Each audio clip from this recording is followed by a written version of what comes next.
ជំរាបសួរពុកម៉ែបងប្អូនទាំងអស់គ្នាតោះមកមើលការធ្វើពងទាត្រាំទឹកស៊ីអ៊ីវរបស់ខ្ញុំទាំងអស់គ្នាណាពុកម៉ែបងប្អូនទាំងអស់គ្នាតោះចាប់ផ្ដើមចូលធ្វើទាំងអស់គ្នាគ្រឿងផ្សំរបស់យើងពុកម៉ែបងប្អូនទាំងអស់គ្នាត្រាំជាមួយទឹកស៊ីអ៊ីវពងទាត្រាំជាមួយទឹកស៊ីអ៊ីវមានខ្ទឹមសគល់ខ្ទឹមហើយនិងម្ទេសពុកម៉ែបងប្អូនទាំងអស់គ្នាហើយនេះ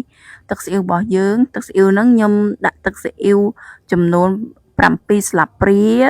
ហើយទឹកសធម្មតាយើង7ស្លាបព្រាហើយខ្ញុំដាក់រ៉ូឌីបន្តិចដាក់ស្ករបន្តិចប៊ីចេងបន្តិចពុកម៉ែបងប្អូនទាំងអស់គ្នាដើម្បីឲ្យទឹកស៊ីអ៊ីវយើងនឹងមានរសជាតិចាប់មាត់ណាហើយដើម្បីឲ្យយើងត្រាំពងទាយើងចូលទៅគឺឆ្ងាញ់ពុកម៉ែបងប្អូនទាំងអស់គ្នាបន្ទាប់មកខ្ញុំក៏ចាក់គ្រឿងចូលគ្រឿងយើងមានខ្ទឹមសម្ទេសគល់ខ្ទឹមហ្នឹងខ្ញុំចាក់ចូលហើយខ្ញុំក៏កូរវាចូលគ្នាម្ដងទៀតពុកម៉ែបងប្អូនទាំងអស់គ្នាដើម្បីឲ្យគ្រឿងយើងបង់មុនហ្នឹងឲ្យវាលាយហើយតមកទៀតពុកម៉ែបងប្អូនទាំងអស់គ្នាភ្លក់ទៅបើថាគ្រឿងប៉ុណ្ណឹងមកល្មមត្រូវចំណងចិត្តពុកម៉ែបងប្អូនទាំងអស់គ្នាហើយក៏ទុកទឹកស៊ីអ៊ីវយើងនឹងចោលមួយឡែកទៅបកពងទាពុកម៉ែបងប្អូនទាំងអស់គ្នាពងទាហ្នឹងខ្ញុំស្ងោរវា3នាទីដើម្បីទុកឲ្យជាប់ភ្នៅខ្លាំងដោយសារខ្ញុំចូលចិត្តញ៉ាំពងទាជាប់ភ្នៅពងទាត្រាំទឹកស៊ីអ៊ីវហ្នឹងទុកឲ្យពងទាយើងស្ងោរពងទាជាប់ភ្នៅបានឆ្ងាញ់ណាពុកម៉ែបងប្អូនទាំងអស់គ្នាសម្រាប់ពុកម៉ែបងប្អូនទាំងអស់គ្នាមានពងមាន់ដាក់ពងមាន់ក៏បានហើយពងទានេះខ្ញុំសង្ស័យខ្ញុំទិញប៉ះពងទាថ្មីហ្មងដោយសារខ្ញុំបកទៅជាប់សបោអាខ្លះទៅវាជាប់សបោអាខ្លះទៅក៏វាជាប់សបោអានេះខ្ញុំស្ងោរវា3នាទីពុកម៉ែបងប្អូនទាំងអស់គ្នាវាទន់នៅជាប់នៅខ្លាំង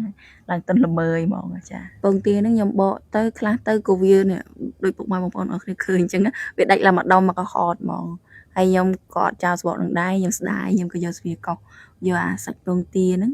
ទុកមកខាងទៅយើងអាចចេញទឹកស៊ីអ៊ីវអីហូបបាយបានអញ្ចឹងណាហូបសន្ទេក៏បានដែរបន្ទាប់ពីខ្ញុំបកហើយអីហើយអស់ហើយពងទាទាំងអស់ហ្នឹងគឺ5គ្រាប់ពុកម៉ែបងប្អូនទាំងអស់គ្នាខ្ញុំដាក់ស្ងោរ5គ្រាប់ហើយនេះខ្ញុំដាក់ចូលទឹកស៊ីអ៊ីវយើងខ្ញុំត្រាំចូលទឹកស៊ីអ៊ីវយើងពុកម៉ែបងប្អូនទាំងអស់គ្នាទឹកស៊ីអ៊ីវយើងដាក់រៀងលិចពងទាអញ្ចឹងពុកម៉ែបងប្អូនទាំងអស់គ្នាបើដាក់ពងមាន់វាលិចពងមាន់អញ្ចឹងទៅធ្វើពងក្រួចក៏បានពងមាន់ក៏បានតាមចំណងចិត្តពុកម៉ែបងប្អូនទាំងអស់គ្នាទៅណាហើយខ្ញុំត្រាំវាលិចចឹងហើយខ្ញុំក៏គ្របវាខ្ញុំនឹងអត់មានទូទឹកកកអីដាក់ទេគឺខ្ញុំដាក់ត្រាំក្នុងចានអញ្ចឹងហើយខ្ញុំយកកំហុសឆ្នាំងឬក៏អីផ្សេងហ្នឹងគ្របវាធម្មតាបើទៀតបងប្អូនគ្នាមានប្រអប់ជ័រអីដាក់ចូលប្រអប់ជ័របិទមួយចិត្តក៏បានហើយមានទូទឹកកកអីបើចិត្តឲ្យដាក់ចូលទូទឹកកកចោលក៏បានដែរសម្រាប់តែខ្ញុំមានទូទឹកកកមានប្រអប់ជ័រដាក់ចានគោមកហើយ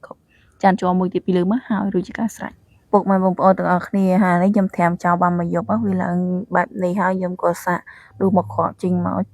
ចិត្តភ្លុះអីចឹងពុកម៉ែបងប្អូនទាំងអស់គ្នាវាមកល្មមឆ្ងាញ់តែវាអត់តន់ចូលជាតិដល់ក្នុងល្អហ្នឹងទុកទៅបានមួយយប់ទេពុកម៉ែបងប្អូនទាំងអស់គ្នាចង់ឆ្ងាញ់ចូលជាតិល្អទឹកចាប់ពី2យប់ឡើងបានវាឆ្ងាញ់ចូលជាតិល្អអានេះពងទាយើងពុកម៉ែបងប្អូនទាំងអស់គ្នាហ្នឹងវាអត់តន់ចូលជាតិល្អទៅបានមួយយប់វាទុកដល់2យប់បានឆ្ងាញ់ណាពុកម៉ែបងប្អូនទាំងអស់គ្នាវីដេអូនេះគ្មានតែប៉ុណ្្នឹងទេអរគុណជំរាបលាបាយបាយជួបគ្នាវីដេអូខល